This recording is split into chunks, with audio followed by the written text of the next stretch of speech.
আলহামদুলিল্লাহ ওয়াসসালাতু ওয়াসসালামু আলা রাসূলিল্লাহ ওয়া আলা আলিহি ওয়া সাহবিহি ওয়া মাওয়ালা আম্মা বা'দ। আজকে এই শুক্রবার দিনের বাদ আসর আল খারজ ক্যান্টনমেন্টে আপনাদেরকে নিয়ে, আমাদের দেশি ভাইদেরকে নিয়ে এখানে বসতে পেরে আমি সর্বপ্রথম মহান মনিব রব্বুল আলামিন আরহামুর রাহিমিনের বারগাহে জানাই লাখো কোটি শুকরিয়া, বলছি আলহামদুলিল্লাহ। আল্লাহ রব্বুল আলমিনের নিয়ামত এত বেশি, আল্লাহর অনুগ্রহ এত বেশি যে আমরা যদি এগুলো গণনা করি শেষ করতে পারবো না। তো অন্তত আলহামদুলিল্লাহ যদি বলি তাইলে আমাদের গণা ছাড়াই শুকরিয়াও আদায় হয়ে গেল এবং আল্লাহ রব্বুল আলমিনও খুশি হয়ে গেলেন আর নিয়ামতও আমাদের বেড়ে গেল। তাইলে বারবার আমরা কি বলবো? আলহামদুলিল্লাহ। আল্লাহ। আজকের বিষয় দেওয়া হয়েছে যে জটিল বিষয়ে আলেমরাই হল পরামর্শের হকদার, মানে আপনি তাদের কাছ থেকে পরামর্শ নেবেন, তাদের অভিজ্ঞতা থেকে আপনি উপকৃত হবেন। জ্ঞানীরা আগেই বলেছেন, আরবিতে রয়েছে যে সালিল মুজাররিবা ওয়ালা তাসআলিল হাকিম, তুমি অভিজ্ঞ ব্যক্তিদেরকে জিজ্ঞেস করো। এখানে অনেক জ্ঞানী প্রজ্ঞাবান হলেও তার তুলনায় অভিজ্ঞ ব্যক্তির প্রয়োজন বেশি।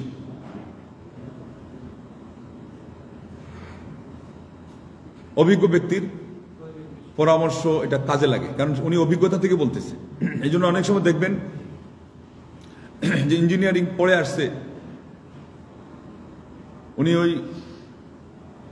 ওই সমস্ত কন্ট্রাক্টারিতেই, কনস্ট্রাকশনের কাজেই, কিন্তু এরপরও মানুষ দেখবেন মূল্যায়ন করে অনেক সময় পুরাতন মিস্ত্রি যে হয়তো যাকে আমরা বলি বকলম, মানে কিছুই পড়ে নেই। কেন?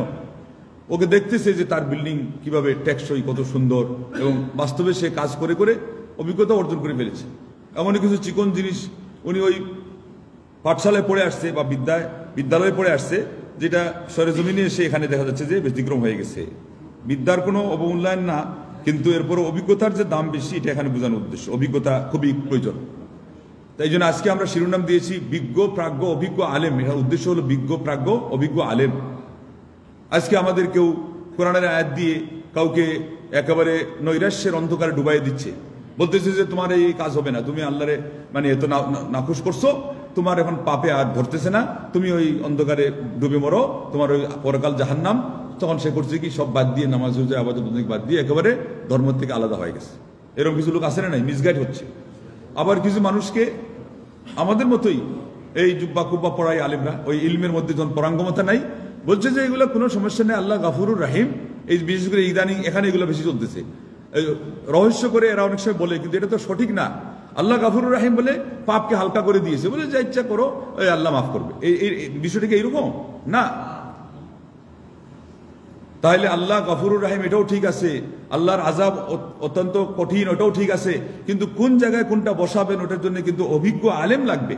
এবার আমি আপনাদেরকে একটা মূলনীতি বলবো, আলেমরা এই জায়গাতে আপনাদেরকে মহৌষধ দিয়ে দিয়েছেন, যাতে হঠাৎ করে আপনি একেবারে সব আশা বাদ দিয়ে বিধর্মীয় না হয়ে যান, ধর্ম থেকে একেবারেই না সরে পড়েন। আবার খুব বেশি আশাবাদী হয়ে আপনি কিছুই না করে পাপ দিয়ে দুনিয়া ভরেও আপনি মনে না করেন যে আমি তো ঠিক আছে। অন্যায় করার পর আবার ঠিক আছে বললে কি এটা কি ভালো হইল?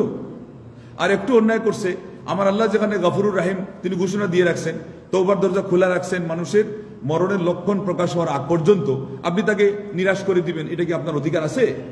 এই জন্য আগের যুগে সুফিয়ান সৌরি সহ হাসান বসরি এরা বলেছেন যে ওই ব্যক্তি প্রকৃত আলেম, বুঝবান আলেম, যে আলেম মানুষকে আল্লাহর রহমত থেকে নিরাশও করে না, আবার যে আলেম মানুষকে আল্লাহর অবাধ্যতার উপরে দুঃসাহসিকতাও শিখায় না। এই যে দুইটা কথা, আপনার কথায় যেন কেউ পাপের প্রতি আগ্রহ না পায়, আবার আপনার কথায় যেন কেউ নিরাশ না হয়ে যায় যে আমি তো লেখাপড়াও করি নাই, আর ছোটকাল থেকে ওই ভালো পথ পাই নাই, আমার পাপ অনেক বেশি হয়ে গেছে, তাইলে বোধহয় আমারে আল্লাহ নিবেও না, তাইলে দুই দিনের দুনিয়া যা আছে এখানেই একটু আয়েশ আরাম করে এনজয় করে আমি দুনিয়া কাটাই চলে যাই, আমার তো পরকাল নাই।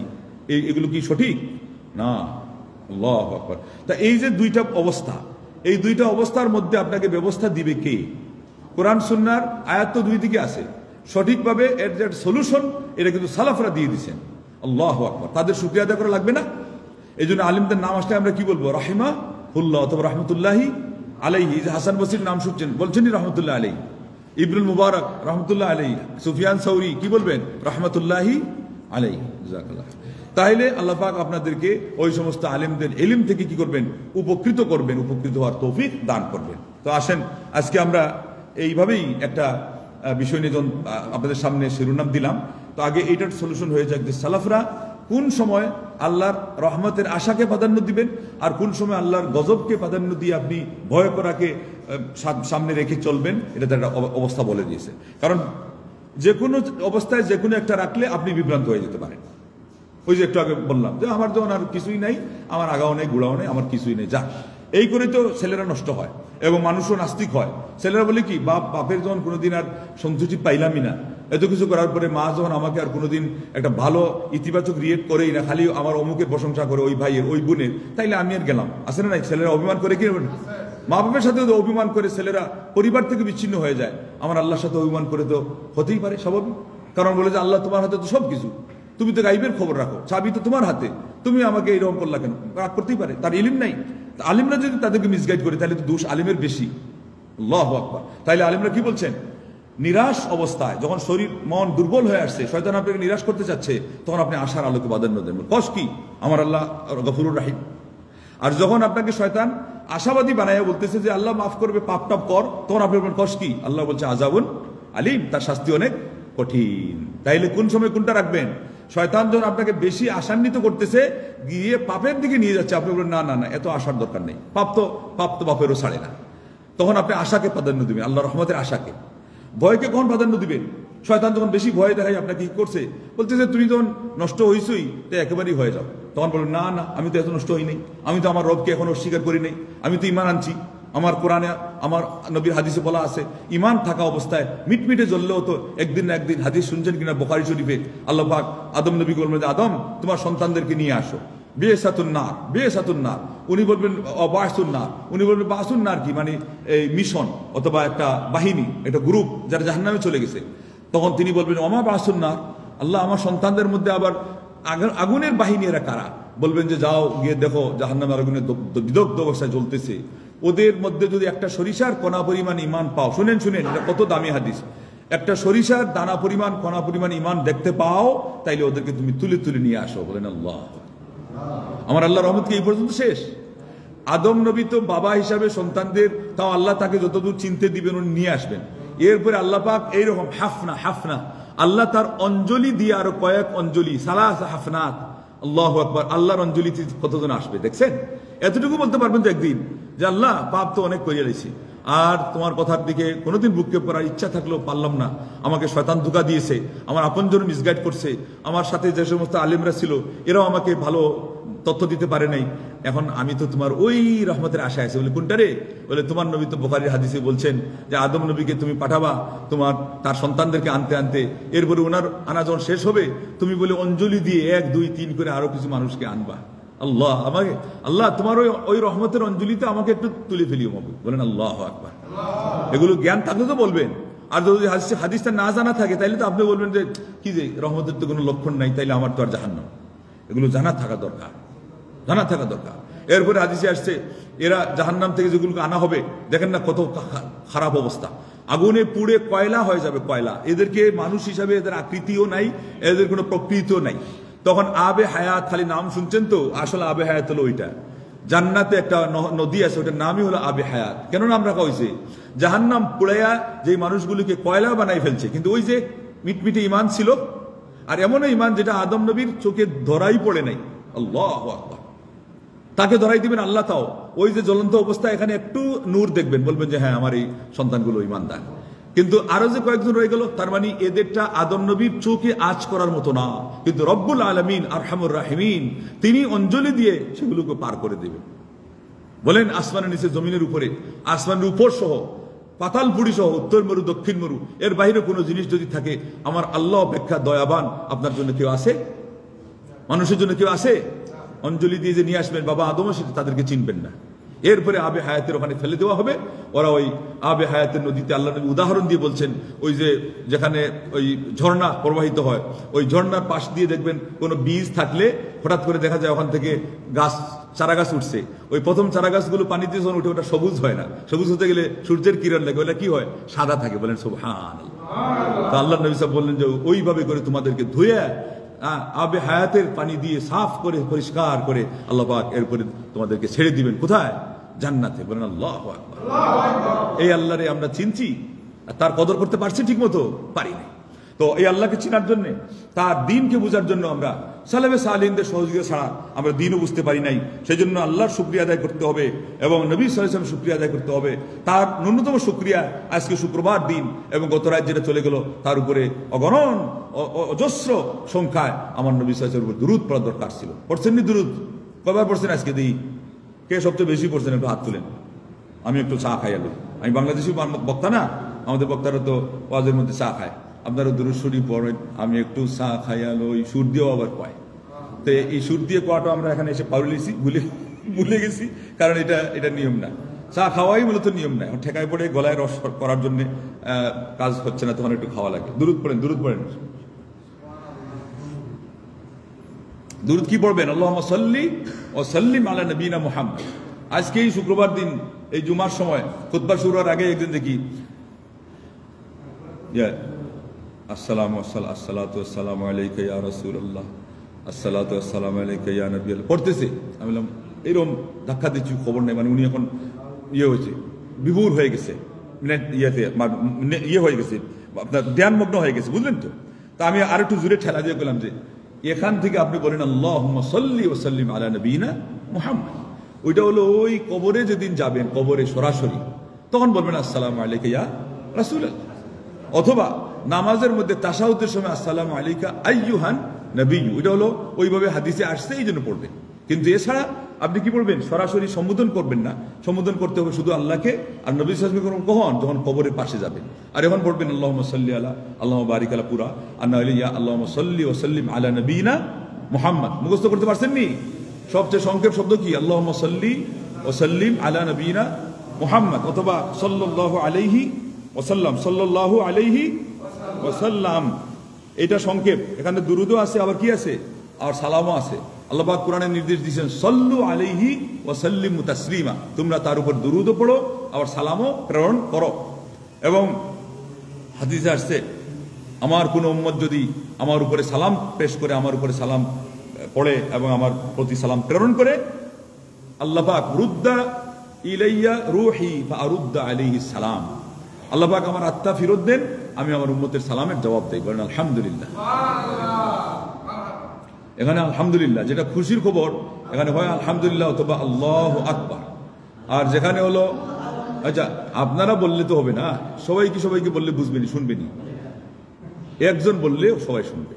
সুবহানাল্লাহ হলো আশ্চর্যের বিষয়, অথবা আল্লাহর মহান বড়ত্বেরও বিষয় যেখানে চলে। আর খুশির বিষয় কি? সবসময় আলহামদুলিল্লাহ। আপনি আলহামদুলিল্লাহ আপনার জিহ্বায় লিখে দেন, পারবেন নি? জিহ্বায় লিখে দিন, লেখার মানে কি? মানে জারি করে দেওয়া, লিখে দেন আলহামদুলিল্লাহ। আমি আপনাকে ওয়াদা দিলাম, খালি যদি আপনি আলহামদুলিল্লাহ বেশি বেশি বলতে পারেন, আমার আল্লাহ আপনার জীবনে কোনো দুঃখ রাখবেন না, কোনো কষ্ট রাখবেন না।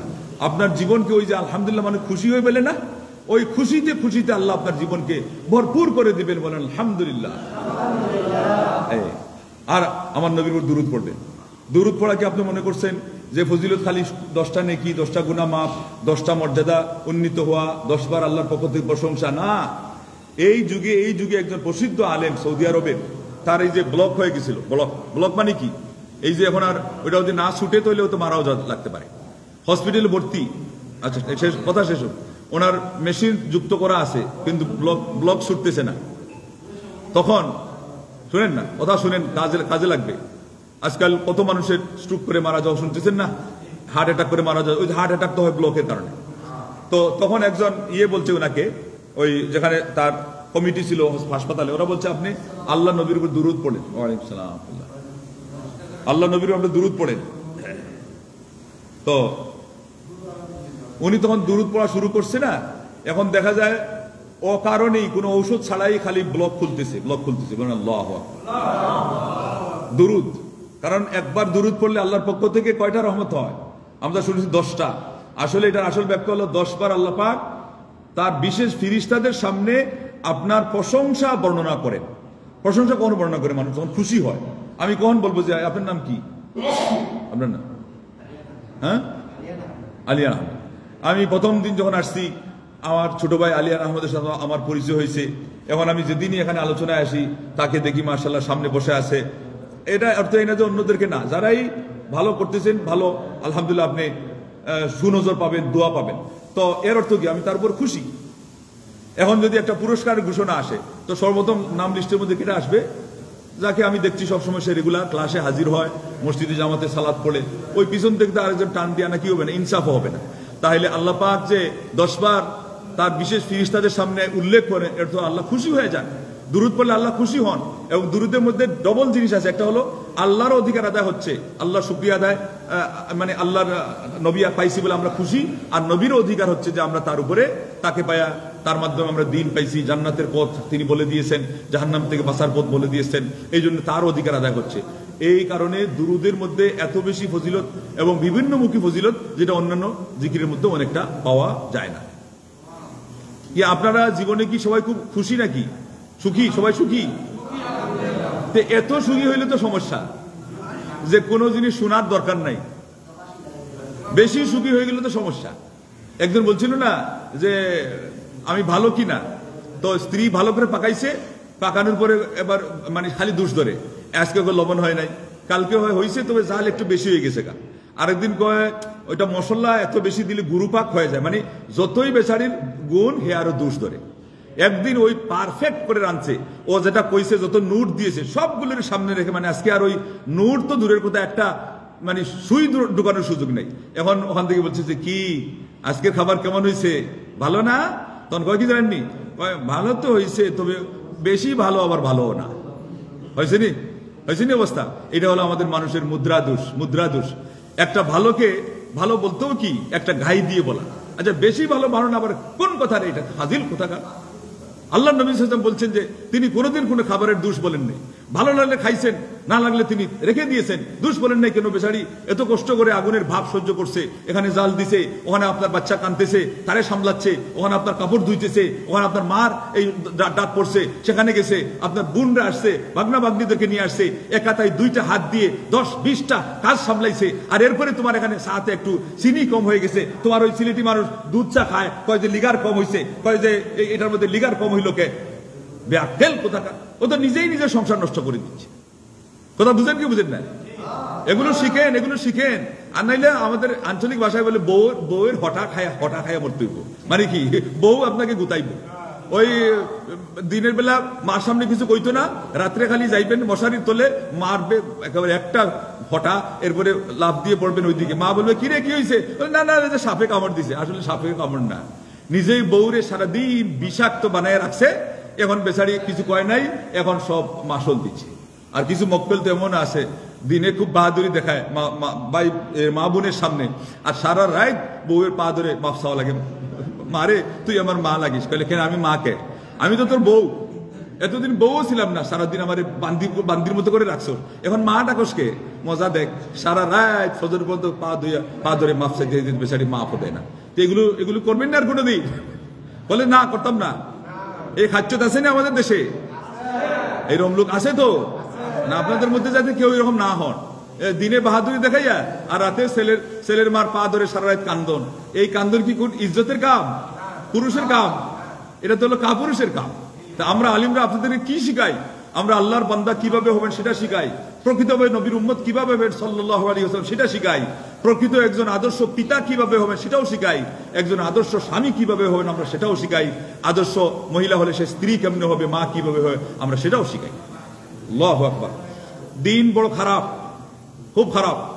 এই যে কালকেরই খবর শুনেন, পাশের বাড়ির চাচা, আমার মনে হয় এরা রক্তের চাচা না, নাইলে অন্তত এই কামটা করতো না।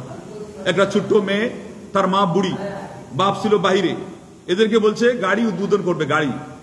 এরা তো জানেই না এই ব্যাককেল গাড়ি কিনলো কোন দিন, কিন্তু কইছে গাড়ি উদ্বোধন করছে, এদের মিষ্টি মুখ করবে, বিরিয়ানি খাওয়াবে। বিরিয়ানির কার্টনের মধ্যে মিষ্টি ঢুকাইয়া কয় যে বাম থেকে না দিয়ে ডাইন থেকে দিছে। আমার নিজেরই ডাউট হয়েছে এটা এরকম করে কে, তাই আমি মনে করছি বোধহয় ওটা শেষ হয়ে গেছে, এইদিকে এই করছে। তার ডাউট যখন হয়েছিল তখনই তো তার দরকার ছিল না না না এটা কেন, এবং আরো কিছু আগ থেকে লক্ষণ দেওয়ার দরকার ছিল, ওর চোখটা কেমন, এ চাষা হলে কি হবে, আমার দিকে যাওয়ার সময় অবশ্যই কি রকম তাকায়। আমাদের মেয়েদেরকে এগুলো আপনার শিকার নাই, যার ফলে সে কইছে যে খুশি হয়ে আমাদেরকে মিষ্টি খাওয়াইতে আসছে, আমরা তো মজা করে খাইছি। আর খাওয়ার পরে মেয়েও বেহুশ, মাও বেহুশ। রাত 12টার পরে হুশ ফিরছে, হুশ ফিরার পরে এই ছোট্ট কচি কাঁচা মেয়েটা সামান্য বোধ কেবল বয়স হয়েছে, কয়েছে আমার সাথে তো যা হয়েছে অন্যায় হয়েছে, আমার মা বৃদ্ধ মহিলা, তার সাথে ওরা কেমনে এটা কেমনে করলো। মেয়ে বলতে সহ্য করতে পারছে না, বলছে আমরা দুনিয়াতে আসছি কেন, এই দেশে আমাদেরকে জন্ম নেওয়া লাগলো কেন? জন্ম নেওয়া তো অন্যায় ছিল না, আল্লাহ জন্ম দিয়েছে, 92% মুসলমানদের দেশ। আর মৌলবীরা আর ইসলামপন্থীরা হ্যাং কেনেঙ্গা ত্যাং কেনেঙ্গা ইসলামী রাষ্ট্র, আমরা তো এই জন্য এদের বিরুদ্ধে লাগাই মাঝে মাঝে। কথাগুলো বুঝছেন কিনা, যে জাতি শেষ হয়ে যাচ্ছে, পরিবার নষ্ট হয়ে যাচ্ছে, আমাদের দুর্ভেদ্য দুর্গ কেল্লা হলো পরিবার। পশ্চিমারা আমাদের এই পড়ালেখা ছেলেকে দেখে তারা সহ্য করে না, যে এই তো সুন্দর ছেলে, এই কম বয়সের, এ আবার নামাজ পড়বে কেন, এদের রাতের ঘুম হারাম, এ আবার ব্লু ফিল্ম দেখে না কেন, এ আবার আমাদের পশ্চিমা মেয়েগুলোর দিকে তাকায়া সে তার ওই মহিলাগুলো ভুলে যায় না কেন, বিয়ে শাদীর কথা ভুলে গিয়ে এদের জন্য তার চরিত্র নষ্ট করে না কেন, তাদের ঘুম হারাম। অথচ তারা তাদের ইসরায়েল সবচেয়ে বেশি এই নোংরা এগুলো সেল করে এবং এক্সপোর্ট করে, কিন্তু ইসরায়েলের ভিতরে তারা কোনো ব্লু ফিল্ম তাদের যুবককে দেখতে দেয় না। ফিলিস্তিনি যুবকদের সামনে তাদের ইসরায়েলি সাদা চামড়ার মেয়েগুলোকে তারা পেশ করে, অথচ তাদের মেয়ে, এরা কি মানুষ? আর আমরা মুসলমান, আমাদের কাছে সবচেয়ে দামি হলো আমাদের একটা মেয়ে। মেয়ে প্রাপ্তবয়স্ক হওয়ার পরে বাবার সবচেয়ে বেশি চিন্তা থাকে যে এই মেয়েটার সতীত্ব কিভাবে রক্ষা হবে, আমার মেয়ের উপরে কোনো একটা ছেলের খারাপ চোখ কিভাবে না পড়বে, এইটাই তো সবচেয়ে দায়িত্ব, বড় দায়িত্ব কিনা, মারও দায়িত্ব। অথচ আজকে দেখেন তারা এগুলো করতেছে, বলতেছে আমি এটা কেমন সহ্য করবো। তার চেয়ে দুঃখের খবর জানেননি কি, আমি এই যে এখনকার সরকারকেও কিন্তু পিন মারছি, কেন মারছি? হে বেটা, হে হলো ওই যে মানে গেইনার, হে হলো আপনার ওই যে বুঙ্গার খেলোয়াড়। ও গরিব মানুষের কোনো সরকার হওয়ার যোগ্যতা রাখে না। ও নোবেল এমনিই নিয়েছিল 99টা, আর এই পদ পাওয়ার পরে এখন তার নোবেল যাচ্ছে 100-র ঊর্ধ্বে। জনগণ এদিকে মরতেছে, খেটে খেটে খাওয়া মানুষ তাদের হাড়হাটি ভেঙে খান হয়ে যাচ্ছে। বাগান দেখছেন কিনা, লাউ লাগাইছে কত কষ্ট করে কৃষক, আরেকজন হিংসা করে লাউয়ের শিকড় কেটে দিয়েছে, মেডিসিন ঢেলে আরেকজনের ওই যে খামারে মাছ চাষ করছিল কত কষ্ট করে, লক্ষ টাকা ধার করে এনে, তাও ওই যে হয়তোবা ওর ওই যে গ্রামীণ ব্যাংকের ঋণ, কিন্তু যখন ঋণ পরিশোধ করতে যাবে এর মধ্যে টাকা না দিলে আবার তার চাল ভেঙ্গেলায়, তার ওয়াল ভেঙ্গেলায়, এও তো নির্দেশ দিয়েছে। এগুলো কি খারাপ না? আর এই মেয়েটাকে কি বলছেন, সবচেয়ে কষ্ট লাগছে, মেয়েটা বলছে এই আজকের এই মাসের, এখন গত মাসের কথা মাঝামাঝি বলছে, এর আগের মাসে ঘটনা ঘটছে, বলছে 1 মাস হয়ে গেছে আমার কেসটা পর্যন্ত কোনো থানায় আমি দায়ের করতে পারতেছি না, নিচ্ছে না আমার কেস। কয় যে আমরা তথ্য পাচ্ছি না। স্যাটেলাইটের যুগে তোমরা কিসের তথ্য পাচ্ছ না? সবই তো তথ্য তোমাদের কাছে আছে, তাইলে স্যাটেলাইটের যুগ কিসের দাবি করো? কেন দাবি করে যে আমরা এখন আধুনিক যুগে আছি, আমরা এখন ডিজিটাল দেশে আছি? কোন ডিজিটাল দেশে নাই, আমরা এখন একটা মানে জাহিলি যুগের মধ্যে আছি, আমরা এখন একটা কঠিন তমসাচ্ছন্ন যুগের মধ্যে আছি, অন্ধকারাচ্ছন্ন যুগের মধ্যে আছি। হ্যাঁ, এর থেকে না অসুবিধা নেই, এর থেকে বাঁচার একটাই উপায়, সেটা হলো ঈমান আনতে হবে। একটাই উপায়, সেটা হলো তাকওয়া, আল্লাহ রাব্বুল আলামিনকে ভয় করা জানতে হবে। তো যাই হোক, শুনেন, আসল কথা রয়ে গেছে, যেটা বলছিলাম যে ইসলামের ব্যাখ্যা দিয়ে কারা, ইসলামের ব্যাখ্যাতে বড় বড় আলেমরা। ইসলামের ইতিহাসে একজন মুসলিম মনীষী হলেন আব্দুল্লাহ ইবনে মুবারক রাহিমাহুল্লাহ, বলেন রাহিমাহুল্লাহ। এবং তিনি বলতেছেন, তার কথা না, তার আগে, আল্লাহু আকবার, এরা বেশিরভাগ হলো তাবি, তবে তাবি এবং কিছু তাবিও উনি পেয়েছেন পাওয়ার কথা। বলছেন যে আদরাকতুল বুসারা, আমি বিচক্ষণ, দূরদর্শী, অন্তর্দৃষ্টি সম্পর্ক আলেম, এই যেই সে আলেম না, এক আলেম আজকের যুগে লক্ষ কোটি আলেমকে এক পাল্লা রাখলে ওই আলেমের পাল্লা ভারী হবে, এই ধরনের আলেমকে উনি বলছেন আমি পেয়েছি। একজন না, একাধিকজন, তারা 4টা জিনিসকে নিয়ে সবসময় ভাবান্বিত থাকতেন। এবার এখান থেকে শিখেন, যে আয়াত ওইটা শুনলেন রহমতের, ওইটা আযাবের, এরপরে আপনি তো যে কোনো এক নায়ে পাও দিয়ে হতে ডুবে যাচ্ছেন, খবর নাই। এরা 4টা জিনিসের মধ্যে সবসময় থাকতেন, তাইলে জিনিসটা আপনার কি হবে, ভারসাম্যপূর্ণ হবে। যামবুন কাদ মাদা লা ইউদরা মা ইয়াসনাউ ফীহি রাব্বু আযজা ওয়া জাল, এটার মধ্যে আপনারা সবাই আছেন। বলছে অতীতে কোনো একটা পাপ হয়ে গেছে, আমি জানি না এই পাপ আল্লাহ পাক তওবা করে থাকলেও মাফ করছেন কিনা আমি জানি না, এই পাপের কারণে ভবিষ্যতে কোন দিন আল্লাহ আমারে পাকড়াও করবেন না জানি কি আমার হয়। কত বড় কথা, আমাদের এই বয় আসেনি, আরে 10 বছর আগে একটা পাপ করছি, মারাত্মক পাপ, কিন্তু এই পর্যন্ত আল্লাহ তো কিছু করে নাই, তাইলে আরো করবে না। আমরা তো এইরকমই ব্যাককেল, কিন্তু আজকেই হয়তো ধরবে, আজকে কি এই এখান থেকে বের হওয়ার সাথেই হয়তো ধরবে। আল্লাহ না করুক, আল্লাহ সবাইকে হেফাজত করুক সব ধরনের অনিষ্ট থেকে। এটা ইসলামী সংস্কৃতি শিক্ষা দিয়েছে। এরকম কোনো কথা বলতে গেলে আরবিতে বলে লা কাদ্দার আল্লাহ, কি বলে, লা কাদ্দারাল্লাহ, আল্লাহ যেন এটা আপনার ভাইকে না রাখেন খারাপটা। আর উর্দুভাষী কি বলে, খোদা না খাস্তা, আল্লাহ যেন এটা না চান। আমরা কি বলবো বাংলা ভাষায়, আল্লাহ না করুন, আল্লাহ যেন এটা। কিন্তু এই ভয় আপনার থাকতে হবে কি হবে না, যে পাপ তো করছি আমি, হয়তো তো অনেকে আছে তওবাও করে নাই, এমন লোক আছে না নাই, ভুলে গেছে, শয়তান ভুলাই দিছে। আবার আরেকটা বিপদ আছে জানেননি, পাপ করছেন ছোট ছোট, পাপ করছেন কি ছোট ছোট, এখন পাথরে পাথর মিলে কিন্তু পাহাড় হয়ে যায়, বিন্দুতে মিলে সিন্ধু হয়ে যায়। এই যে গ্লাস পানিটা পড়ছে কেমনে, একটা বিন্দু আরেকটা বিন্দু আরেকটা বিন্দু, ছোট ছোট পাপ জমে কিন্তু কাবিরাও হয়। এই জায়গায় কিন্তু বেশিরভাগ মানুষ ধোঁকা খেয়ে যায়, আর আমি তো ছোট পাপে না করছি, কিন্তু এইদিকে তওবা করবে না, আর শয়তান একদিনে 10টা, দ্বিতীয় দিনে 20টা, এই করে সপ্তাহে মাসে তার পাহাড় জমায় ফেলাই দিছে, এই মক্কেলের খবরই নাই। আর মিস্টার শয়তান তালি দিচ্ছে, এনে এরে আমি ফালাইছি, গর্তের মধ্যে ফালাইছি, একদিন ধরা খাইব। তা আপনি বেশি চালাক না শয়তান বেশি চালাক? শয়তান বেশি চালাক। কিন্তু বাঁচতে গেলে কার বেশি চালাক হইতে হইব, আপনার না শয়তানের? আপনার নিজের চালাক হইতে হইব। আচ্ছা, 2 নম্বর, ওয়া উমরুন কাদ বাকিয়া লা ইউদরা মা ফিহি মিনাল হালাকা।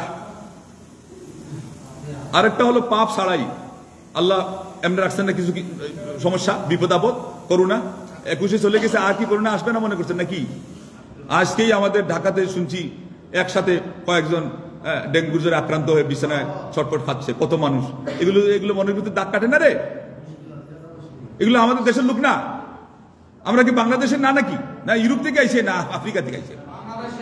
নিজের মা বাপরে নিজের ভাই বোনটা থুই আইছেন, যে বউ আরেকজনের বউরে মেয়েরে বিয়ে করে যে বউ বানিয়ে আইছেন, এটা যদি ডেঙ্গু জ্বরে আক্রান্ত হয়ে মারা যায়, আল্লাহরে ভয় করে চলতে হবে, আল্লাহর কাছে মাপ চাইতে হবে, দান খয়রাত করতে হবে। গরিবদেরকে দান খয়রাতে কি হয়, বিপদ দূর হয়। এবং হাদিসে আছে দান খয়রাতে তোমরা অসুখ বিসুখেরও নিরাময় তোমরা চাও। দান খয়রাতে কি হয়, বিপদ দূর হয়, অসুখ বিসুখ নিরাময় হয়। আচ্ছা, তাহলে কোনো সময় আছে যে আপনি কোনো কিছু হয়তো করণই নেই, যা বুঝলাম, কিন্তু এরপরও আল্লাহ পাক কিসমতে রাখতে পারেন বাকি জীবনে। আমরা বলি না ফাড়ি, কি সমস্যা? আল্লাহ হেদায়েত করুক, আল্লাহ মাফ করুক, আল্লাহুম্মা আমিন। আল্লাহ বুঝ দেখবেন, আল্লাহুম্মা আমিন। আল্লাহ ধৈর্য দেখবেন, আল্লাহুম্মা আমিন। আল্লাহ রহমত করুক, আল্লাহুম্মা আমিন। এটা তো আমি কি মনোবিজ্ঞানী না? আমি মনোবিজ্ঞানী, আলহামদুলিল্লাহ। কে ছটফট করতেছে কি কারণে, কার এই চোখ দিয়ে চাহনি, এগুলো আলহামদুলিল্লাহ আমরা বুঝি। এই জন্য দোয়া করে দিছি, আল্লাহ যেন সবাইকে বুঝতে হেদায়েত করবো, আল্লাহুম্মা আমিন। আচ্ছা শুনেন, অবশিষ্ট আয়ুতে না জানি আল্লাহ কোন ধ্বংসলীলা লাগছেন, আমরা জানি না। ওই ধ্বংসলীলা থেকে বাঁচতে গেলেও কি থাকতে হবে, সবসময় সজাগ থাকতে হবে। আর পাপ করা যাবে না, বেশি বেশি পূর্ণ করতে হবে, আল্লাহর কাছে মাফ চাইতে হবে, সময় কাজে লাগাইতে হবে। এই যে এখন শুক্রবার দিন, এখন দোয়া কবুল হয়, এই সময় দোয়াটা বাদ দিয়ে আমরা আল্লাহু আকবার। আচ্ছা, এরপরে শুনেন 3 নম্বর, ও ফাদলুন কাদ উতিয়াল আব্দু লাআল্লাহু মাকরুন ওয়া ইস্তিদরাজ। এইটাতে অনেক মানুষ ধোঁকা খেয়ে আছে। কাউকে হয়তো আল্লাহ স্বাস্থ্য দিছে ভালো, দেখছেন নি? বেশিরভাগ মানুষ আজকাল বেপরোয়া কারা হয়, মাশাআল্লাহ আমার স্বাস্থ্য ভালো, তাহলে আমি আর তারে পরোয়া করবো, আছে না নাই? আমার স্বাস্থ্য সুন্দর, আমার দেখে সবাই তুষামত করতেছে, হ্যাঁ, তাহলে তো আমি অনেক কিছু। তোমার স্বাস্থ্যটা দিল কে? তোমার শরীরে এনার্জিটা যোগান দিছো কি দিয়ে? আমার আল্লাহর রিজিক খাইয়াই তো না? তাই এত বেশি নিজেকে বড় মনে করো কে? তোমাকে আরো বেশি নতশীর থাকা দরকার। আমার আল্লাহ আমাকে এটা দিয়েছেন, আলহামদুলিল্লাহ, আল্লাহু আকবার, নিয়ামতের শুকরিয়া আদায় করবেন। এরপরে আল্লাহর সাথে সম্পৃক্ত থাকবেন না, কে বদনজর লাগাই দিবে বুঝতেই পারবেন না। কত সুঠাম দেহি মানুষ, কত সুন্দর মানুষ, হঠাৎ করে একজন বলছে, আর যারা তুষামত করে এদেরকে বেশি লেই দিবেন না। এই তুষামতকারীরা আপনার ক্ষতি করে। কত সুন্দর সুস্থ দেহ, হ্যাঁ, মানুষ এমন ছিল, তার সাথে বন্ধু ছিল দুষ্ট, হঠাৎ করে একদিন কয়, রে বন্ধু, তোমারে আল্লাহ এমন ভাবে সৃষ্টি করছে, তোমার মাথা থেকে পা পর্যন্ত ব্যালেন্স রাখছে, তোমারে মানে যা কথা, মানে যেটা হলো বদনজর লাগার মতো। আর এরপর থেকে বেচারার চোখের সৌন্দর্য শেষ, বডির সৌন্দর্য শেষ, শরীরের শক্তি শেষ, দেখতে শুধু কঙ্কাল আছে, গায়ে শক্তি নাই, কাজ করতে পারে না। বদনজর কত মারাত্মক বড় অভিশাপ। আর তুমি তারে নজরটা লাগাই দিলা তোমার বন্ধু হিসাবে, তার নিয়ে সে তোমার সাথে চলাফেরা করে, পরেও তুমি নজর দিলা। তোমার চোখ কিন্তু খারাপ কেন? চোখটা কিন্তু ভালো করো। একান্ত যদি বলতেই হয় তাহলে কি বলবা? মাশাআল্লাহ। কি বলতে হবে? হ্যাঁ, মাশাআল্লাহ। ওই দিন শুনছেন মাশাআল্লাহ তাবারাকাল্লাহ, 2টা বললে কমপ্লিট হয়ে গেল। আর আলাদা করতে গেলে নিজেরটার জন্য মাশাআল্লাহ, অন্যটার জন্য কি বলতে হবে? তাবারাকাল্লাহ। এগুলো আমরা কত তিক্ত অভিজ্ঞতা থেকে বলতেছি, এই জন্য আমাদের কথার দাম আছে। যারা অভিজ্ঞতাই রাখে না, এরা কি জানে? আমাদের চোখের সামনে কত মানুষকে এই বদনজরের মাধ্যমে আমরা দেখছি তার জীবনটা জ্বালিয়ে পুড়ে সারখার করে দেওয়া হয়েছে। আর তো আল্লাহ নবী সাল্লাল্লাহু আলাইহি ওয়াসাল্লাম কি সুন্দর দোয়া শিখিয়েছে, তোমার তো তাকানোর দরকার ছিল না। আর তাকাইছো যখন তাইলে পরে তুমি মাশাআল্লাহ তাবারাকাল্লাহ বলতা, আর তোমার নিজের জন্য মাশাআল্লাহ বলতে না, এগুলো নাই, এগুলো বলবে না, উল্টাপাল্টা করবে, আর এরপরে বলবে যে এটা না, এটা আল্লাহ চাইলে হয়তো, আল্লাহ না চাইলে না হয়তো। আচ্ছা শুনেন, তাইলে কোন সময় আছে আল্লাহ রাব্বুল আলামিন কাউকে কোন নিয়ামত দেন, সেইটা বুঝে না যে এটা দিয়ে আল্লাহ পরীক্ষা নিচ্ছেন, সেইটা নিয়ে আরো উল্টা ধোঁকাগ্রস্ত হয় এবং ক্ষতিগ্রস্ত হয়। 3 নম্বর গেল। 4 নম্বর হলো অনেক গুমরাহি আছে আমাদের মধ্যে, মানে একটা বেদাতে আমল করতেছি, দেখেন এই যে তো এটা বাদ দিয়ে তসবিহ করতেছি। থামেন থামেন থামেন, যা যাচ্ছে যাজ্ঞা, আপনার সময় পরিবেশ নষ্ট করে লাভ নেই। আর মাত্র 2 মিনিট আমরা শেষ করে দিচ্ছি। শেষ কথা কোনটা? শেষ ভালো যার সবই ভালো তার। তাইলে আমি আর রেকর্ড করবো না, শোনেন, আগামী থেকে আপনাদের এখন রেকর্ড করা হবে না, কারণ এটা দুনিয়ার ইউরোপ থেকেও শুনতেছে, আমেরিকা থেকে, আফ্রিকা থেকে শুনতেছে। ইনি কি ওয়াজ করতেছে নাকি? উনি কিন্তু ভালো নিয়ত করতেছে, কিন্তু পরিবেশ নষ্ট করে ফেলতেছে, বুঝেন? এই হলো আমাদের সমাজ। আস্তে কথা বলেন কেন? এটা তো এখানে আপনারটাও রেকর্ড হচ্ছে। এটা কি আপনার ওয়াজ শোনার জন্য কেউ উপস্থিত আছে বাইরের লোকজন? ওরা বলবে এটা কোন বিশৃঙ্খলা হচ্ছে এখানে। শেষ কথাটা শুনেন, মানুষের মধ্যে কোনো গুমরাহিও থেকে যেতে পারে, এটা হলো বেদাত অথবা ভুল, কিন্তু সে এটাকে সাত করতে রাজি না। আর ইবাদত করে মজা পাইছি, এইরকম করে ছোটবেলা থেকে পড়ে আসতেছি, আমাদের সমাজে মানুষ মারা গেলে একটা খাওয়ান দেয় না, এরপরে কোরআন খানি খতম পড়বে, ইনারা মনে করি কি 4টা ফাও খাই ফেললাম আর হাত তুলে কত দোয়া করে ফেললাম। কিন্তু তুমি যে বেদাত করলা, একটা সমাজের মধ্যে কুসংস্কার আমদানি করলা, অথবা কুসংস্কারে তুমি সায় দিলা, এটা তো খারাপ হলো। মানুষ মারা যাওয়ার পরে কোন পথে চললে আল্লাহ মায়া করবে, এটা হলো সুন্নাহ ভিত্তিক পথ, এটা আজকে হারাই ফেলে সমাজ। উমরা করার কথা ছিল, তার ছেলের পয়সা থাকলে আরেকজনকে দিয়ে হয়তো হজ করার কথা ছিল, নিজে পারলে নিজে করার কথা ছিল, দান করার কথা ছিল, ওটা বাদ দিয়ে এখন খালি ওই বেদাতে অনুষ্ঠান করতেছে। আরেকজন বাইর করছে হাত সাফ করার বলে খাওয়া আছে, ওই যে তারা কবর করছিল না, এখন টাকা নিতে পারে না, কয় যে হাত সাফ কর, তাও তা খাইব বলে। মৃত্যু মানুষকে কেন্দ্র করে খাওয়াটাই মনে করবে যে অভিশাপ। খাওয়াটাই কি? অভিশাপ, বেদাত, গুনাহ এবং কুসংস্কার। আর সেই সাথে আমাদের সমাজে এখন ওই নামাজ কাজা হয়ে গেছে, হুজুর খাতা নিয়ে আসবে, আপনার কাফারা দেন। নামাজের কোনো কাফারা নাই। আসমানের নিচে জমিনের উপরে বলে নামাজের কোনো কাফারা নাই। জীবিত থাকতে পারত পক্ষে যেভাবেই নামাজ পড়ার কথা তাকে শেখানো দরকার ছিল। অজু না হলে তায়াম্মুম, তারপরে নাও পারে এমনি, যদি কোনো ব্যবস্থা না থাকে, দাঁড়িয়ে না পারে বসে, বসে না পারলে কায়ত না পারলে চিত হয়ে শুয়ে, আর শরীর দিয়ে না পারে অন্তর দিয়ে, আল্লাহু আকবার, তারপরে মাথা যদি শুধুমাত্র এতটুকু দিয়ে রুকু, এতটুকু সেজদা করে, এইভাবে করে দিয়ে সালাত পড়তেই হবে, সালাতের কোনো বিকল্প নাই। এই যে মাসলাটা জানলেন কত গুরুত্বপূর্ণ। আর না জানার কারণে আমার কাছে একটা ফতোয়া এটাও শোনানো হয়েছে যে ইমাম সাহেব কইছে যে আপনার বাবার নামাজের কাফারা হলো 1 বছর এখন থেকে নিয়ে খালি টিফিন দিয়ে আমাকে খাবার দিবেন। মানে বাবার মারা যাওয়ার পর খাবারটা তো আসবে ওই রকমই, বুঝছেন তো, স্পেশাল। এটা বলে কাফারা হয়ে গেছে। এটাও ফতোয়া। হুজুরের পেটের জন্য ফতোয়া পাল্টে যায়, চিন্তা করে দেখেন। তাইলে কেন হয়েছে এগুলো? সুন্নাহ থেকে দূরে সরার কারণে, ইলম থেকে মাহরুম হওয়ার কারণে। আর ইলমের দাম আমরা এই দিচ্ছি, এখন পর্যন্ত আমার মাহফিলের আদবটাই ঠিক হচ্ছে না। এই পর্যন্ত শেষ। আল্লাহ রাব্বুল আলামিন আসমাউল হুসনা ওসিলা দিয়ে দোয়া করছি, যে কথাগুলো বললাম এগুলোর উপরে আমাকে আল্লাহ আমল করার তৌফিক দান করুন, আপনাদেরকে আমল করার তৌফিক দান করুন। আমাদের শ্রোতা ভাইরা যে যেখান থেকে শুনছেন সবাই যেন এটার উপর আমল করতে পারেন। আর তাদেরকে আমি বলবো যে আমাদের এখানে একটা পরিবেশটা নতুন, তাদের কিছু বিভিন্ন বাড়তি ঝামেলা আছে, এই জন্য তারা একটু ভালো করতে গিয়েই, সামাল দিতে গিয়ে একটু হইচই করে, আপনারা যারা দূর থেকে শুনবেন আপনারা মনে কিছু নেবেন না। আগামী প্রোগ্রাম থেকে ইনশাআল্লাহ আজিজ একেবারে নীরব নিস্তব্ধ পরিবেশে আমাদের সেই প্রোগ্রাম হবে, আপনারাও সেটা উপভোগ করতে পারবেন। আর সব মিলে যেন আমরা আল্লাহ রাব্বুল আলামিনের প্রিয় বান্দা হতে পারি। আল্লাহ আমাদের গুনাহ খাতা মাফ করে দেন, বিপদ দূর করে দেন। শুক্রবার দিনের বাদ আসরের দোয়া কবুল হয়, এই সময় আমরা দোয়া করতেছি, আল্লাহ তুমি আমাদের সবাইকে মাফ করে দাও। আমাদের দেশের উপর আল্লাহ রহমত নাজিল করো, দশের উপর রহমত নাজিল করো। আল্লাহ আমাদের মা বাপ যারা কবরে চলে গেছে তাদের কবরকে বেহেশতের বাগানে পরিণত করো। যারা জীবিত আছেন তাদেরকে আল্লাহ হায়াতে তৈবা, সুস্থতার সাথে ঈমান এবং নেক আমলের সাথে বাড়ায় দাও। আমাদেরকেও আল্লাহ তাদের সেবা করে তোমার সন্তুষ্ট অর্জনের তৌফিক দান করো, এবং যতদিন আমাদেরকে দুনিয়াতে রাখো, ঈমান এবং ইসলামের উপর রাখো, সুন্নাহর উপরে রাখো। আর যদি নিয়ে নাও আমাদেরকে কালিমার সাথে নাও, আমাদেরকে জান্নাতুল ফিরদৌসের বাসিন্দা বানাও, বলুন আমিন। ওয়া আখিরু দাওয়ানা আনিল হামদুলিল্লাহি রাব্বিল আলামিন। ওয়াসসালামু আলাইকুম ওয়া রাহমাতুল্লাহি ওয়া বারাকাতুহু।